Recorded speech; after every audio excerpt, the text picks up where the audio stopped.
네, 안녕하세요. 네이버 클라우드 박문규입니다. 네이버 데이터를 활용한 비즈니스 인사이드 얻기 제2편으로 클라우드 데이터 박스를 직접 한번 구성해보는 실습을 보여드리도록 하겠습니다. 그럼 한번 차근차근 시작해보도록 하겠습니다. 네, 인프라를 구성하기 전에 간단하게 체크하고 넘어가야 할 부분들을 설명드리고 인프라를 구성해보도록 하겠습니다. 먼저 전체적인 클라우드 데이터 박스 설명을 아직 듣지 못하신 분들은 이해를 돕고자 1편을 시청하시고 난 뒤에 데모를 시청하시는 것을 권장드립니다. 그리고 네이버 클라우드 플랫폼 콘솔로 들어가셔도 클라우드 데이터 박스 서비스를 확인하실 수 없으실 텐데요. 상품 이용을 원하시는 고객을 대상으로 정확한 정보를 전달드리기 위해서 영업적으로 컨설팅을 진행한 후에 신청하실 수 있도록 도와드리고 있습니다. 따라서 신청을 원하시면 고객 문의를 통해서 문의를 인입해 주시면 상품에 대한 설명을 들으신 후에 콘솔에서 클라우드 데이터 박스를 이용하실 수 있도록 처리해 드리고 있습니다. 네, 인프라를 구성하시고 나서 네이버의 쇼핑, 검색 등의 데이터를 반입하실 텐데요. 이렇게 데이터가 임포트 되고 나면 인터넷이 차단되어서 원하시는 패키지 혹은 툴들을 다운받지 못하게 됩니다. 따라서 꼭 데이터 반입 전에 분석에 필요한 모든 구성 요소들을 다운받아 주셔야 합니다. 네, 그럼 오늘 진행할 데모 순서에 대해서 한번 말씀을 쭉 드리고 데모를 진행해 보도록 하겠습니다. 네, 먼저 1번인데요. 클라우드 데이터 박스를 이용하기 위해서 클라우드 데이터 박스를 신청하고 데이터를 반출하기 위한 오브젝트 스토리지 버킷도 생성해 보고요. 그리고 두 번째로는 데이터 박스에 접속하기 위한 SSL VPN을 신청하도록 하겠습니다. 이렇게 SSL VPN을 신청했으면 SSL VPN으로 접속하기 위한 SSL VPN 에이전트를 다운받아 주셔야 하는데요. 이렇게 설치한 에이전트를 바탕으로 SSL VPN에 접속해 보도록 하겠습니다. 이렇게 SSL VPN에 접속한 후에는 원격 데스크톱을 통해서 커넥트 서버에 접속을 할 텐데요. 제가 오늘 진행할 실습은 윈도우 OS에서 진행을 하고 있습니다. 따라서 맥에서 데이터 박스를 구성하시는 분들은 맥 버전의 에이전트를 설치하신 후에 마이크로소프트 리모트 데스크톱을 통해서 커넥트 서버에 접속하실 수 있습니다. 네, 이렇게 커넥트 서버까지 접속을 한 후에는 뿌띠를 통해 하둡 서버에 접속을 해야 하는데요. 네, 뿌띠는 기존에 생성된 프라이빗 키 형식을 기본적으로 지원하지 않아서 뿌띠 프라이빗 키로 기존의 프라이빗 키를 변환한 후에 하둡 서버에 접속해 보도록 하겠습니다. 그리고 제플린, 휴, 암바리 접속을 위해서 터널링 작업을 진행한 후에 각각의 포트로 접속을 해볼 예정입니다. 그리고 주피터 노트북을 통해서 네이버 데이터를 살펴볼 예정이고요.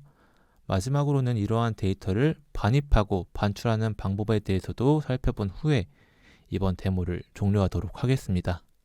네, 그러면 진짜 실제 콘솔로 한번 들어가서 하나하나씩 구성을 해보도록 하겠습니다. 네, nCloud 콘솔로 들어오셨으면 지금 다음과 같은 화면을 확인하실 수 있으실 텐데요. 이 콘솔에서 프로덕트 앤 서비스를 클릭해 주시고 여기 애널리틱스 상품군 중에 클라우드 데이터 박스를 클릭해 주시면 됩니다. 당연히 고객 문의를 통해 이미 신청을 하신 고객분들에 한해서 해당 서비스가 보일 거고요. 이렇게 클라우드 데이터 박스를 클릭하시면 마이스페이스라는 창으로 넘어오게 됩니다. 지금 저는 이렇게 두 개의 데이터 박스가 만들어져 있는 것을 확인하실 수 있는데요. 이렇게 새로운 데이터 박스를 신청하기 위해서 위에 데이터 박스 신청 버튼을 눌러보도록 하겠습니다. 네, 이렇게 데이터 박스 신청 버튼을 눌러주시면 인프라 상품 선택, 상품 정보 입력, 그리고 최종 확인을 거친 후에 새로운 데이터 박스가 생성이 되는데요. 먼저 인프라 상품 선택부터 하나하나씩 알아보도록 하겠습니다. 네, 우선 커넥트 서버에 대해서 구성을 하셔야 되는데요. 커넥트 서버 스펙을 선택을 하셔야 되고요. 이렇게 세 가지 스펙이 있는데 이번 데모에서는 가장 낮은 스펙으로 설정을 하도록 하겠습니다. 그리고 커넥트 서버 개수를 선택하셔야 됩니다. 서버 개수는 최대 5개까지 구성을 하실 수 있고요. 1개부터 5대까지 구성을 하실 수 있으니까 저는 이번에는 한 대로 한번 구성을 해보도록 하겠습니다. 바로 밑에 SSL VPN 개수가 나오는데요. SSL VPN 개수 같은 경우에는 커넥트 서버 개수의 3배까지 생성을 하실 수 있고요.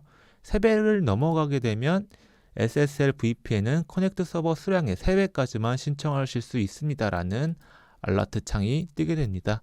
저는 3개로 한번 이번에 신청을 해보도록 할 거고요. 그리고 NAS를 신청하는 부분이 나오는데요. NAS는 외부망이 차단된 이후에 외부로부터 파일을 반입하거나 모델 등의 분석 결과물을 외부로 반출하기 위해서 사용하는데요.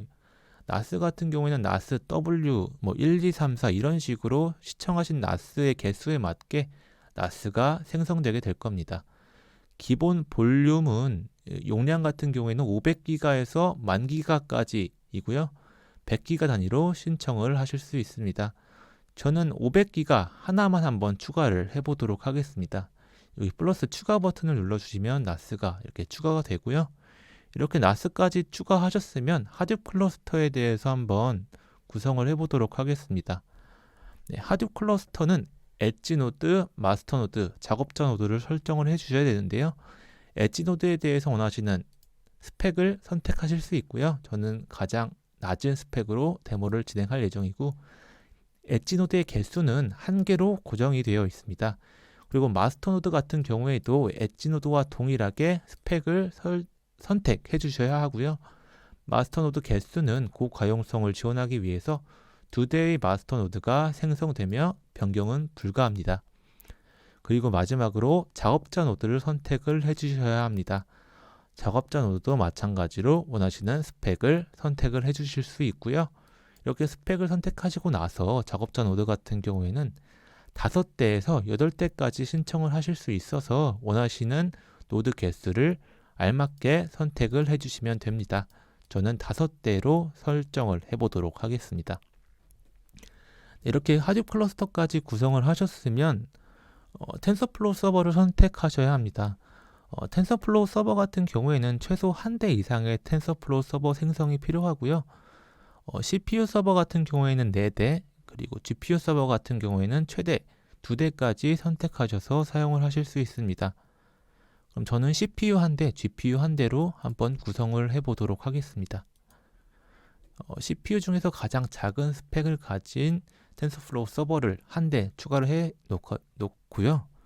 그리고 GPU는 기본적으로 V100을 제공해 드리고 있는데 이 V100도 GPU V100 1개짜리로 한번 추가를 해보도록 하겠습니다. 그리고 마지막으로 리눅스 서버를 선택을 하실 수 있는데요. 리눅스 서버 같은 경우에 최대 10대까지 선택을 하실 수 있고요. 해당 서버를 활용함으로써 빅데이터 분석에 필요한 솔루션들을 커넥트 서버나 하둡 서버로부터 분산시키고 OS를 다양화하실 수 있습니다. 그래서 저는 CentOS랑 우분투 중에 CentOS 7.8 버전으로 가장 낮은 스펙을 선택해서 한 대만 한번 추가를 해보도록 하겠습니다. 이렇게 CentOS, 텐서플로우 서버, 하둡 클러스터, 커넥트 서버까지 다 인프라를 선택을 했고요. 이렇게 선택을 끝냈으면 다음으로 한번 넘어가 보도록 하겠습니다. 다음으로 넘어가시게 되면 상품 정보 입력이라는 창과 함께 전체적인 데이터 박스의 이름부터 저희가 구성한 인프라에 대한 접속 정보를 입력하게 됩니다. 저는 데이터 박스의 이름을 한번 마이박스라고 한번 지어보고요. 접속 정보를 하나하나씩 한번 입력해 보도록 하겠습니다. 커넥트 서버는 서버당 최대 2대의 사용자 계정을 만들 수 있는데요. 커넥트 서버는 한 대만 제가 선택을 했으니까 계정 2대에 대한 정보를 입력을 해야 합니다. 그러면 2대에 대한 정보를 하나하나씩 입력을 해보도록 하겠습니다. 보시면 유저네임 같은 경우는 NCP1, NCP2로 이렇게 설정이 되어 있으니까요.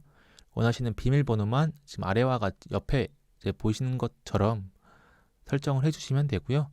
그 다음으로는 설정할 부분이 하줍 접속 정보를 설정해 주셔야 되는데요. 하줍 접속 정보 같은 경우에는 유저 네임도 ncp라고 되어 있으니까 이 패스워드도 원하시는 패스워드를 잘 입력을 해주시면 됩니다. 마찬가지로 텐서플로우랑 CPU 서버 둘 다 접속 정보를 작성해 주시면 되고요. 여기서 텐서플로우와 CPU 서버 같은 경우에는 루트로 유저 네임이 설정되어 있다라는 점도 커넥트 서버와 하드웨어 클러스터와 차이점이라고 알아두시면 될 것 같습니다. 그럼 빠르게 한번 패스워드를 설정하도록 하겠습니다. 네, 이렇게 패스워드까지 다 설정을 했고요. 그러면 다음 버튼이 활성화 될 겁니다. 그러면 다음 버튼을 눌러서 그런 다음에 최종 확인을 하신 후에 확인 버튼을 눌러주시면 데이터 박스 신청이 완료가 되고요. 이렇게 확인 버튼을 눌러주시게 되면 NAS와 SSL VPN을 제외하고는 인프라 상품을 변경하실 수 없습니다 라는 창이 뜨니까 데이터 박스의 인프라를 변경할 수 없구나를 잘 인지하시고 처음에 데이터 박스를 만드실 때 인프라 설정을 잘 해주셔야 합니다. 이렇게 확인 버튼을 눌러주시면 데이터 박스가 만들어지는데요. 저는 이미 2대의 데이터 박스를 만들어 놨습니다. 데이터 박스를 생성하게 되면 신청까지 시간이 조금 오래 걸리기 때문에 미리 똑같은 작업을 진행을 해 놨고요. 제일 처음에 생성 제한이 2대로 걸려 있기 때문에 데이터 박스를 더 만드실 고객분들을 고객 지원을 통해서 문의를 주시기 바랍니다. 그러면 다시 데이터 박스 마이스페이스로 한번 넘어가 보도록 하겠습니다. 지금까지 했던 과정을 똑같이 실시한 마이박스라는 인프라 생성이 완료된 것을 확인하실 수 있고요. 이렇게 만들어진 마이박스를 통해서 조금 있다가 커넥터 서버에 접속을 해보도록 하겠습니다. 네, 그래서 인프라 생성 완료까지 확인을 하시고 나서 이제 오브젝트 스토리지를 한번 생성해 볼 텐데요. 만들어 놓은 NAS를 통해서 데이터를 반입하고 반출할 때 오브젝트 스토리지를 통해서 이루어집니다. 그래서 프로덕트 앤 서비스로 들어가셔서 스토리지 상품군 아래에 오브젝트 스토리지가 있거든요. 그래서 오브젝트 스토리지를 클릭해 주시면 되고요.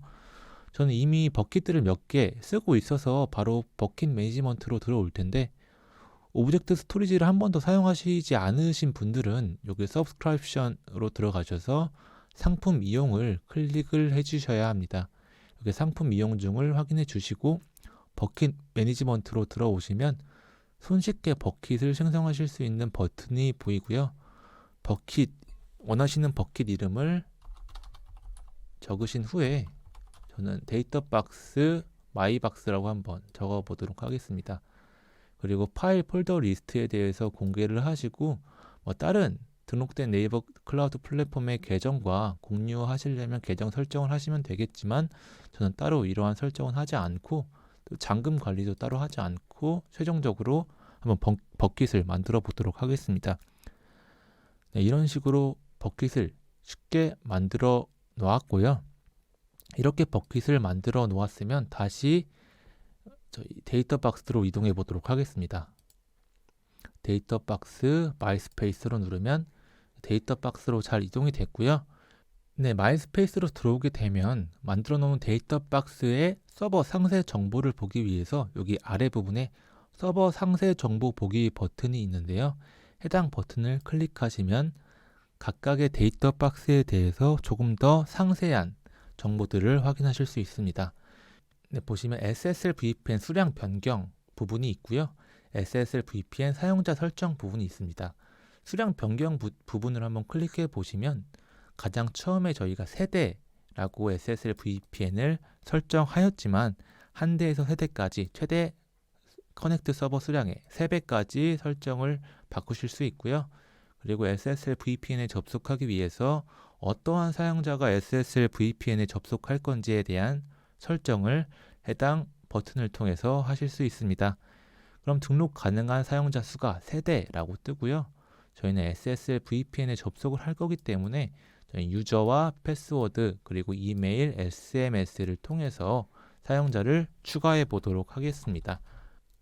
네, 사용자 설정을 하는 이유는 해당 유저 아이디, 패스워드를 통해서 SSL VPN에 접속할 수 있고요. 그리고 이러한 2차 인증 OTP를 휴대폰 번호로 발송해 주기 때문에 휴대폰 번호까지 잘 설정을 하시고 추가를 눌러주시면 SSL VPN 사용자 설정이 완료가 됩니다. 네, 이렇게 SSL VPN까지 완료를 하셨으면 SSL VPN에 한번 접속을 해보도록 하겠습니다. 접속을 하려면 먼저 에이전트를 설치하셔야 합니다. 에이전트 같은 경우에는 저희 네이버 클라우드 플랫폼 홈페이지에 들어오시면 가이드 센터에 사용 가이드가 있습니다. 사용 가이드를 클릭해 주시면 네, 시큐리티 상품군에서 SSL VPN이 있는데요. SSL VPN을 클릭하시고 나면 SSL VPN 윈도우 에이전트 다운로드라는 창을 클릭하시면 여기 파일의 다운로드 표시를 통해서 다운로드를 하실 수 있습니다. 맥으로 다운로드를 하실 분들은 맥 에이전트 다운로드를 클릭하시면 윈도우와 동일하게 다운로드를 하실 수 있고요. 이렇게 다운로드 버튼을 눌러주시면 아래 다운로드가 잘 되고요. 이렇게 다운로드가 완료되면 네, 에이전트가 열리고 해당 응용 프로그램을 실행시켜 주시면 SSL VPN에 접속을 하실 수 있습니다. 네, 그러면 SSL VPN이 다운이 되었으면 SSL VPN에 한번 접속을 해보도록 하겠습니다. 네, SSL VPN에 접속하기 위해서 해당 프로그램을 열어주시고요. 해당 프로그램을 열어주시면 네, 이런 식으로 연결, 끊어짐이라고 떠 있을 거예요.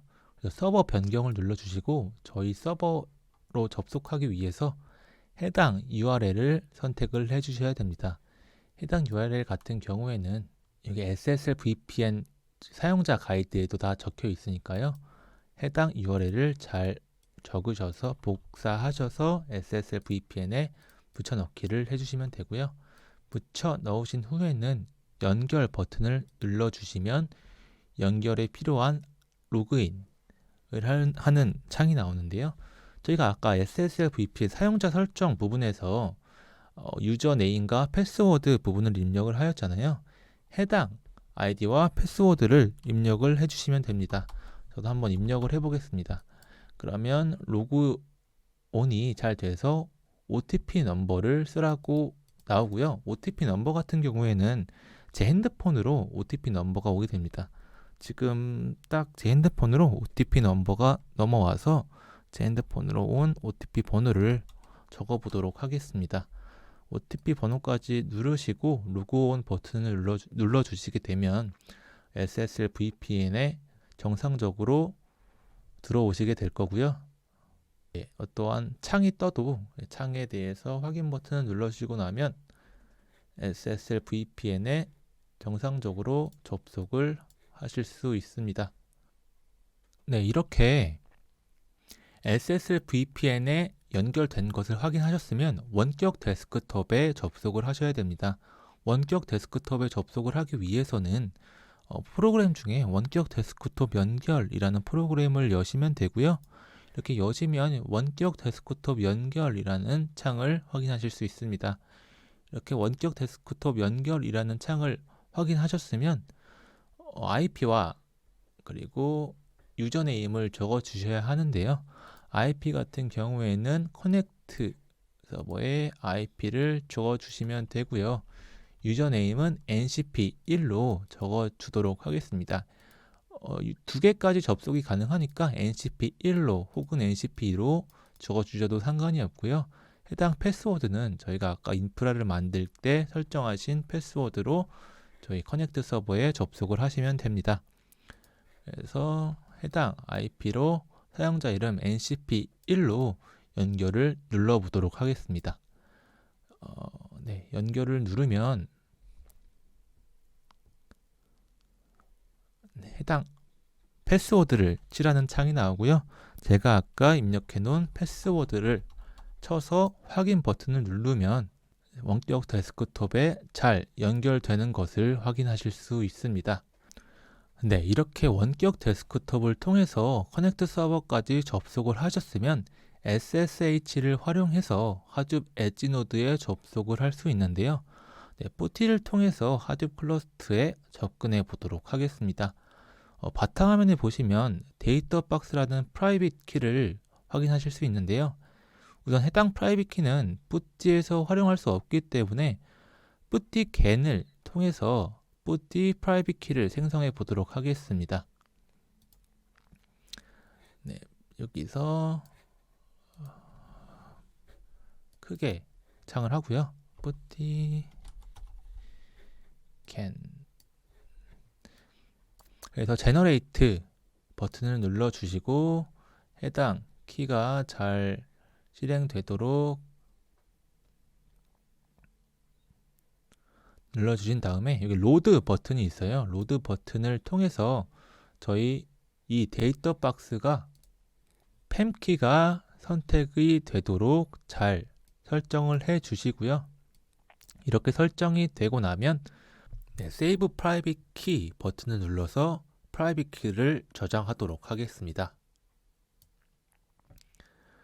저는 그래서 데스크톱에서 데이터 박스라는 프라이빗 키로 세이브를 해 놓을 거고요. 이전에 있는 데이터 박스라는 PuTTY 프라이빗 키가 있는데 이걸 그냥 덮어 써서 하나 한번 똑같은 걸 만들어 보도록 하겠습니다. 이렇게 프라이빗 키까지 변환을 했고요. 이렇게 변환을 했으면 PuTTY를 통해서 한번 하둡 클러스터에 하둡 엣지 노드에 한번 접속을 해 보도록 하겠습니다. 하둡 엣지 노드를 접속하기 위해서 PuTTY를 넣어 주시면 되고요. 여기 호스트 네임을 적어 주셔야 하는데 호스트 네임 같은 경우는 콘솔에서 확인을 하실 수 있습니다. 그래서 다시 콘솔로 이렇게 살며시 넘어오시면 하둡에 대해서 IP를 확인하실 수 있고요. 해당 IP와 이렇게 누르시면 SSH에 대해서 유저 네임이 나와요. SSH 유저라는 SSH의 유저 네임을 확인하신 후에 다시 원격 데스크톱으로 넘어가서요. SSH에 대한 유저 그리고 아까 방금 확인한 엣지 노드의 IP를 확인하신 후에 저희가 만들어 놓았던 프라이빗 킷을 설정해서 프라이빗 킷 같은 경우에는 SSH의 여기 플러스 버튼을 눌러 주시고요. 플러스 버튼을 눌러 주시면 다양한 서비스들이 나오는데 여기서 어스의 브라우저에서 방금 만들어 놓았던 데이터 박스의 프라이빗 킷을 선택해 주시면 됩니다. 이렇게 선택을 하신 후에 세션으로 호스트 네임과 포트를 확인해 주시고 오픈 버튼을 눌러 주시면 이렇게 하둡 엣지 노드에 잘 접속을 하신 것을 확인을 하실 수 있고요. 하둡 엣지 노드에서 어떠한 노드들이 있는지 한번 확인해 보도록 하겠습니다. cat etc의 호스트를 하셔서 각각에 대한 엣지 노드와 마스터 노드 그리고 5개의 작업자 노드를 확인하실 수 있고요.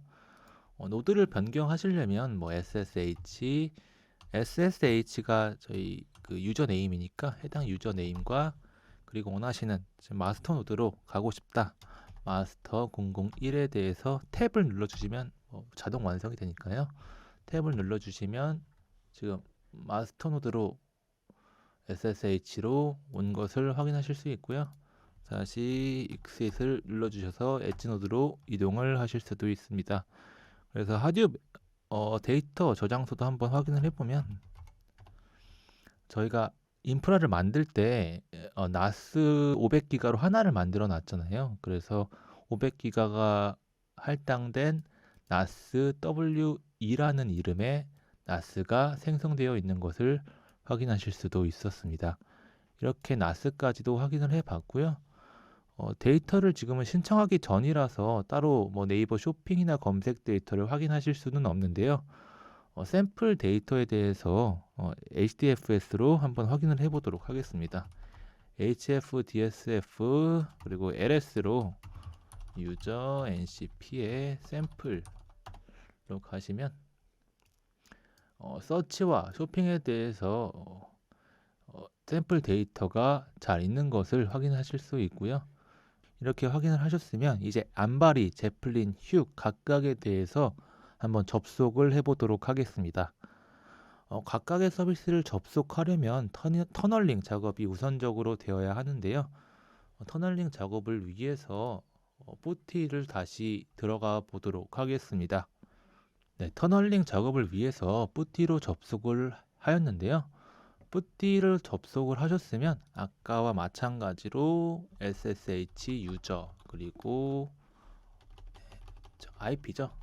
네, 하둡의 엣지 노드의 IP를 복사하셔서 여기에 잘 적어 주시면 되고요. 그리고 SSH 프라이빗 키도 마찬가지로 잘 복사를 하셔서 선택을 해주시면 되고요. 그런 다음에 여기 터널이라는 게 있습니다. 여기 커넥트로 들어가셔서 SSH 그리고 어스에 보시면 여기 터널스라는 게 있는데요. 해당 터널스를 선택하시고 나서 포트 포워딩이 필요한데요. 네, 포트 포워딩 같은 경우에는 89876 포트를 추가해 주시고요. 그리고 다이내믹으로 오토로 애드를 하게 되면 포트 포워드가 이렇게 잘 포트가 저장되어 있는 것을 확인하실 수 있고요.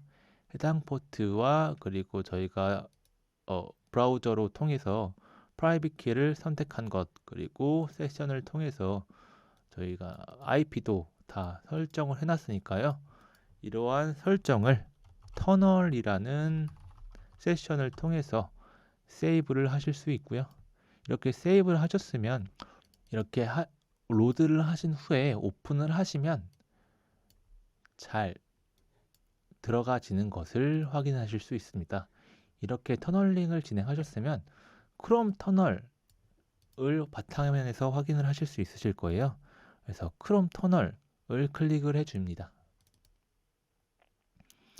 네, 크롬 터널을 확인을 하셨으면 각각에 대해서 이제 안바린, 제플린, 휴에 대해서 접속을 해야 하는데요. 안바린, 제플린, 휴에 대해서 각각의 포트는 저희 콘솔로 다시 들어가면 여기 포트에 대해서 자세하게 나와 있습니다. 그래서 다 IP는 똑같고요. 안바리가 8443, 포트 8081, 9996 포트에 대해서 접속을 진행해 보도록 하겠습니다. 계속 왔다 갔다 해서 조금 헷갈리실 수도 있는데요. 천천히 따라해 보시면 확실히 도움이 되시리라고 생각이 듭니다. 이렇게 안바리를 클릭하시고 포트까지 잘 클릭을 하시면 안바리에 접속이 됩니다. 지금은 조금 시간이 걸리는데요. 처음 접속을 하는 거라서 조금 시간이 걸리는 것 같습니다. 네, 이렇게 접속이 잘 됐고요. 저희가 비밀번호 같은 경우에는 여기 안바리 비밀번호를 보시면 여기 그 외 안바리 등은 ncp라고 되어 있는 것을 확인하실 수 있습니다. 그래서 ncp라는 유저네임으로 비밀번호는 저희가 아까 설정한 비밀번호를 적으시면 되고요. 비밀번호를 잊어버렸다라고 하면 여기 비밀번호 초기화 버튼이 있습니다. 이렇게 초기화 버튼을 통해서 비밀번호를 변경하실 수도 있습니다. 이렇게 제가 아까 설정한 비밀번호를 가지고 접속을 해보도록 하겠습니다. 네, 접속을 하면 이 대시보드가 잘 뜨는 것을 확인하실 수 있고요.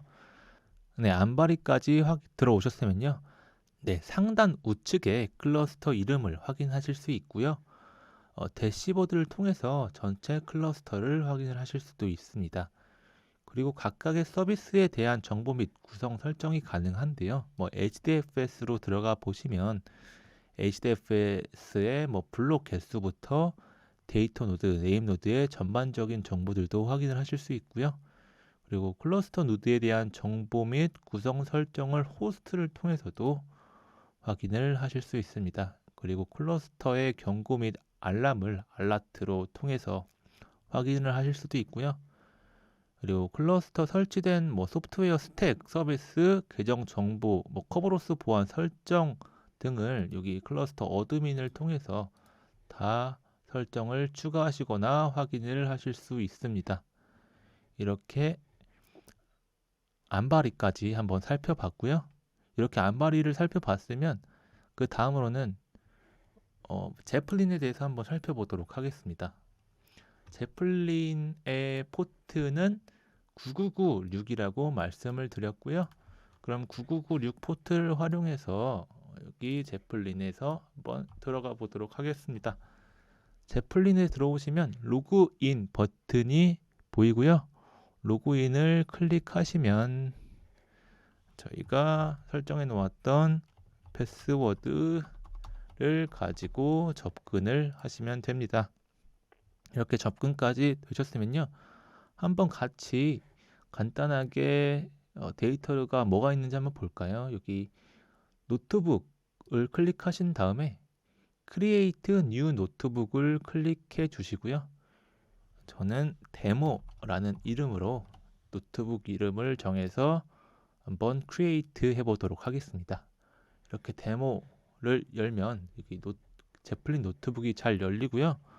제가 임의로 이렇게 한번 가져와 봤는데 제플린에 대해서 스파크를 활용해서 저희가 가지고 있는 하드 샘플 데이터들을 한번 불러올 거예요. 그래서 가지고 있는 거를 저희는 여기서 21번 클러스터를 가지고 있으니까 21번 클러스터를 가지고 있다. 그래서 Shift 엔터를 쳐주게 되면 각각의 데이터에 대해서 잘 나오고 있고요. 뭐 조금 더 봐보면 21번, 네, 여기 중복되어서 지워주고 21번, 네, 파케 형식이 이런 식으로도 읽을 수 있고 뭐 SQL 컨택트로 읽을 수 있어서 똑같은 형식의 데이터를 이렇게 두 가지 형태로 읽어보았고요. 그 다음으로는 노드를 한번 라이트 해보도록 하겠습니다. 그래서 21번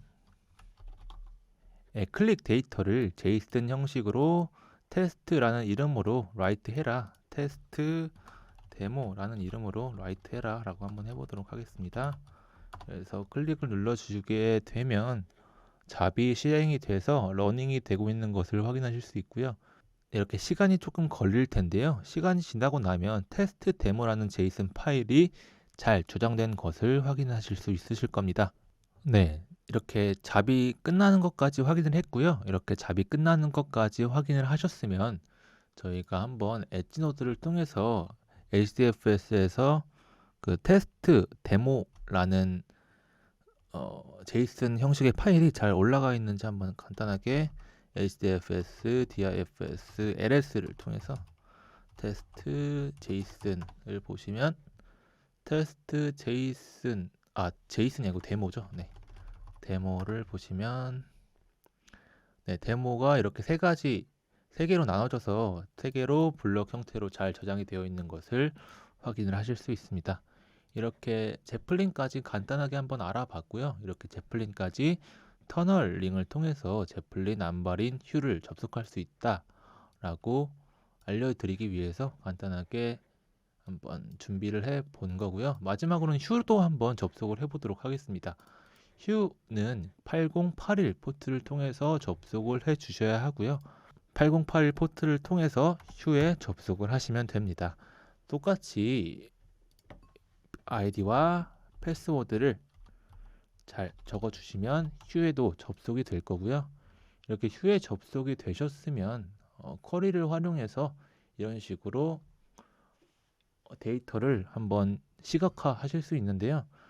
한번 간단하게 보시면 저는 이 데이터 베이스, 샘플이라는 데이터베이스를 만들었고요. 네, 샘플이라는 데이터베이스를 만들어서 테이블을 간단하게 만든 후에 이렇게 만든 테이블을 가지고 셀렉트해서 10개만 한번 뽑아봐라 라고 해서 이러한 셀렉트 문을 확인을 할 수 있었고요. 이렇게 셀렉트를 한 후에는 뭐 간단한 바와 라인 같은 그래프를 도출을 할 수도 있습니다. 이런 식으로 슈를 활용해서 하셔서 데이터를 시각화하실 수 있다라는 점도 보여드릴 수 있고요. 이 슈 같은 경우에는 하이브를 활용하기 때문에 하이브 SQL이라는 간단한 SQL 문을 통해서 다양하게 데이터를 분석하시고 좀 시각화하실 수 있습니다. 네, 슈까지 알아봤는데요. 그 다음으로는 주피터 노트북에 대해서 한번 접속을 해보고 간단하게 데이터를 불러오는 것까지 보여드리도록 하겠습니다. 주피터 노트북으로 들어가시려면 다시 한번 콘솔로 들어가셔서 주피터 노트북의 IP를 확인하시면 되는데요. 상품 종류가 하둡이 아니라 텐서플로우로 가시면 주피터 노트북의 접속 정보를 확인하실 수 있고요. 주피터 노트북의 접속 정보를 확인하신 다음에 주피터 노트북에 접속을 하실 수 있습니다. 네, 다시 원격 데스크톱 커넥트 서버로 들어오셔서 이제 구글 크롬을 선택하시고요. 주피터 노트북에 들어가 보도록 하겠습니다. 해당 IP와 포트를 치시면 주피터 노트북에 잘 들어가 있는 것을 확인하실 수 있고요. 주피터 노트북 같은 경우에도 여기 NAS W2라는 이름의 저희가 500기가를 신청한 NAS가 잘 들어가 있는 것을 확인하실 수 있고요. 이렇게 new 파이썬 3를 통해서 원하시는 다양한 분석을 진행을 하실 수 있습니다. 네, 이렇게 노트북이 만들어졌으면 원하시는 데이터를 임포트 하셔서 다양한 데이터를 활용하셔서 분석을 진행하시면 되는데요. 네, 제가 간단하게 만들어 놓은 코드를 살펴보면서 주피터 노트북을 그리고 네이버 데이터를 알아보도록 하겠습니다. 데이터를 임포트 하기 전에 모든 패키지를 다운받아야 된다라고 말씀을 드렸는데요. 네이버 데이터를 한번 받으시게 되면 인터넷과 차단되기 때문에 다양한 패키지들이나 원하시는 툴들을 다운받으실 수가 없습니다. 그래서 꼭 데이터를 받기 전에는 원하시는 데이터를 분석하기 위한 다양한 툴들과 패키지들을 다운받으셔야 합니다.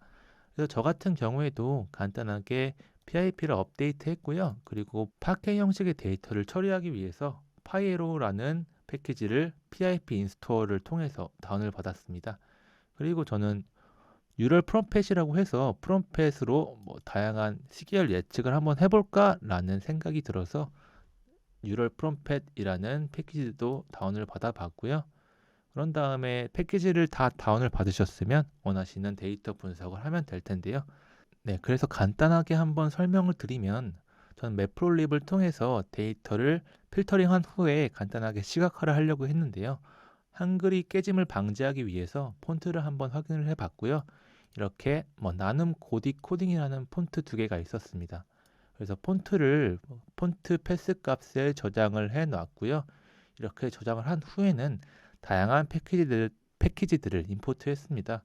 그래서 판다스나 파이에로우다, 넘파이, 매프롤립, 시본 같은 다양한 패키지들을 이제 임포트를 했고요. 이렇게 임포트를 했으면 저희가 샘플 데이터를 통해서 샘플 데이터를 데이터 프레임으로 만드는 과정을 한번 구현을 했습니다. 그래서 샘플 데이터의 패스 값은 홈의 NCP의 워크스페이스의 샘플을 통해서 주피터 노트북에서는 데이터를 활용을 하실 수 있고요. 이런 식으로 피메일과 메일 각각의 데이터들을 한번 확인을 해서 형태를 분석을 해봤습니다. 당연히 이 젠더를 한 번에 처리를 할 수도 있고요. 원하시는 형식에 따라서 원하시는 니즈에 따라서 데이터를 자유자재로 선택을 하시면 됩니다. 그래서 헤드 값제 앞에 5개만 다시 한번 살펴보았고요. 그리고 컬럼이 어떠한 컬럼들이 있나 쭉 인덱스를 뽑아서 그리고 지역에 대해서 가장 많은 지역의 카운트를 세기 위해서 소트를 쭉 한번 해본 거고요. 이렇게 해서 C본을 통해서 이 소트한 값들을 그래프로 간단하게 표현을 한 겁니다. 이 그래프로 표현을 할 때도 아까 폰트 적용해 놓은 폰트를 적용해서 한글 깨짐을 방지하였고요. 그리고 나서는 키워드에 네이버 클라우드라는 키워드가 포함된 것들을 한번 골라봤는데요. 총 1728개의 로우가 있었고요. 컬럼은 이미 정해져 있는 거니까 바뀌진 않으셔도 되고요. 이렇게 1728개의 로우 중에 젠더와 그리고 연령에 대해서 한번 분류를 해보자 라고 간단하게 생각이 들어서 이 젠더에 대해서 그리고 연령에 대해서도 이런 식으로 분류를 하였습니다. 네, 지금은 데이터를 간단하게 한번 분류를 해본 건데요. 이렇게 간단하게 분류를 하고 나서 데이터를 밖으로 보내고 싶다라고 하면 저희가 신청해 놓은 나스를 통해서 데이터를 반출하실 수 있고요. 그래서 저도 CSV 형식으로 나스에 ncp.csv로 저장을 시켜줘 라고 해서 저장까지 한번 진행을 해봤습니다. 이렇게 주피터 노트북에서 나스에 저장된 데이터까지 한번 살펴보셨으면 이렇게 데이터를 반출 그리고 반입하는 것까지 한번 살펴보도록 하겠습니다. 네, 반입과 반출을 하려면 다시 콘솔로 돌아가야 합니다. 그래서 다시 콘솔로 한번 돌아가 보도록 하겠습니다. 네, 콘솔로 돌아가시면 클라우드 데이터 박스 밑에 임포트와 엑스포트를 확인하실 수 있습니다. 그래서 엑스포트를 눌러주시면 데이터 반출 신청이라는 버튼이 있고요. 해당 버튼을 눌러주시면 반출을 신청하실 수 있습니다. 반출 신청 버튼을 눌러주시면 어떠한 타겟 버킷에 반출을 신청할 건지를 선택하실 수 있고요. 그리고 소스 나스를 선택하실 수 있습니다. 저희 같은 경우에는 소스 나스가 하나밖에 신청을 안 왔기 때문에 하나밖에 선택을 하실 수 없으실 겁니다. 그리고 여기 다시 원격 데스크톱에 가시면 여기 나스에 ncp.csv라는 파일을 저희가 저장을 시켜놨잖아요. 그래서 여기서 ncp.csv를 추가를 하시면 추가가 이루어질 겁니다. 그리고 저희 반출을 하실 때에는 반출을 바로 하실 수 있는 게 아니고 이게 반출을 할 수 있는 데이터인지 심사를 거친 후에 반출이 진행됩니다. 그래서 원활한 심사를 위해서 어떠한 데이터를 반출하는지 그리고 어떠한 모형인지 소스인지 이미지인지 간략하게 설명을 하셔야 하고요. 해당 부분에 대해서 설명을 적어 주셔야 합니다. 그래서 저는 서치 데이터를 활용해서 2020년 1월 1일 데이터를 활용했거든요. 그래서 1월 1일 데이터 중 네이버 클라우드 라는 키워드를 포함한 데이터들을 탐색하여 성별 그리고 연령별 분류 이런 식으로 간단하게 한번 적어 봤고요. 이제 확인을 눌러 주시면 심사가 진행이 됩니다. 이렇게 심사가 다 진행되고 나서는 버킷으로 이동이 될 거고요. 제가 한번 확인을 해 보도록 하겠습니다. 네, 그러면 프로덕트 앤 서비스로 들어가셔서 오젝트 스토리지로 들어가시면 심사가 잘 진행이 됐다면 저희 버킷에 ncp.csv라는 파일이 있을 겁니다. 네, ncp.csv 파일이 잘 있는 것을 확인하실 수 있고요. 그래서 심사가 잘 마무리되고 나면 저희가 선택한 버킷 안에 반출한 데이터를 확인하실 수 있다라는 점까지 확인을 해봤습니다. 그러면 반입에 대해서도 간략하게 알아보고 데모를 종료할 예정인데요. 네, 제가 반입할 데이터는 바탕화면에 네이버.csv라는 파일로 간단하게 한번 만들어 봤어요. 그래서 네이버.csv 파일을 한번 불러오도록 하겠습니다. 그래서 네이버.csv 파일을 불러와서 전송 시작 버튼을 눌렀고요. 그러면 전송이 잘 된 것을 확인하실 수 있습니다. 네, 이렇게 CSV 파일까지 잘 업로드를 하셨으면 다시 콘솔로 들어가셔서 클라우드 데이터 박스 임포트로 들어가 보도록 하겠습니다. 데이터 박스에 임포트로 들어가시면 데이터 반입 신청이라는 버튼을 확인하실 수 있고요. 반입 신청 버튼을 클릭하셔서 어떠한 소스 버킷에서 어떠한 파일을 반입할 건지 그리고 반입할 때는 어떠한 나스에 저장을 할 건지까지 선택을 하실 수 있습니다. 저희는 나스가 하나만 신청을 했기 때문에 나스가 하나밖에 선택할 수 없을 테고요. 그리고 버킷을 선택하셔서 저희가 네이버.csv라는 파일을 업로드했기 때문에 해당 파일을 추가하신 다음에 확인 버튼을 눌러주시면 반입이 신청됩니다. 네, 그럼 반입된 데이터가 잘 나스에 들어갔는지 바로 원격 데스크톱을 통해서 확인을 해보도록 하겠습니다. 지금 바로 원격 데스크톱을 들어가니까 저희가 NCP만 확인할 수 있었던 것이 네이버.csv라는 파일도 몇 주 전에 바로 올라온 것을 확인하실 수 있고요. 이런 식으로 나스를 통해서, 그리고 나스와 오브젝트 스토리지의 버킷을 통해서 반입 반출을 하실 수 있다라는 점도 간단하게 한번 살펴보았습니다. 네, 지금까지 클라우드 데이터 박스 및 오브젝트 스토리지를 생성해서 SSL VPN 커넥트 서버에 접속하신 후에 다양한 서비스를 확인해 보았고요. 데이터를 반납하고 반출하는 것까지 같이 살펴보았습니다. 클라우드 데이터 박스 서비스를 사용하려고 계획 중이신 분들에게는 조금이나마 도움이 되셨으면 좋겠고요. 1편에는 전체적인 개념을, 2편에서는 인프라를 구축하는 방법을 알아보았다면 다음 3편에서는 네이버 데이터를 활용해서 어떠한 인사이트를 얻을지 알아보도록 하겠습니다. 긴 시간 시청해 주셔서 감사합니다. 네이버 클라우드 솔루션 아키텍트 박민규였습니다.